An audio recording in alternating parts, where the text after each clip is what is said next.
Let's place a knight in the corner of a chessboard.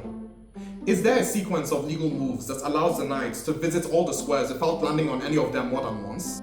This puzzle, known as the knight's core problem, has intrigued mathematicians for centuries. Can you figure it out? To solve it, we need to dive into the world of graph theory, a college-level course under discrete mathematics. Imagine that you are a tourist in the city of London.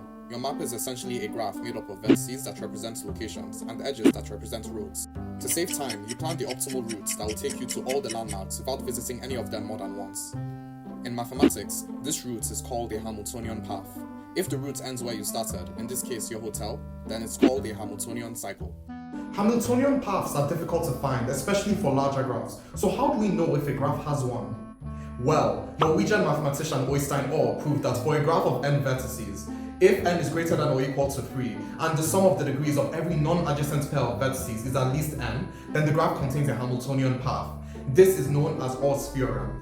Keep in mind that a vertex's degree is simply the number of edges connected to it. In this example, the sum of the degrees of this non-adjacent pair is 4. Since 4 is equal to the total number of vertices, the graph contains a Hamiltonian path. Here it is. Although Orr's theorem is useful, its converse is false. It's possible for a graph to not meet the condition of Orr's theorem and still contain a Hamiltonian path. Therefore, the theorem's condition is sufficient, but not necessary. Now, you're probably wondering what all this has to do with solving the knight's tor problem. Well, the chessboard is just a graph in disguise. After replacing each square with a vertex and each legal L-knight move with an edge, we get a graph called the knight's graph. To solve the knight's tor problem, we need to find a Hamiltonian path in this graph and move the knight along it. Hamiltonian paths are not just good for solving chess puzzles. They are used to design electrical circuits and transmit data in computer networks.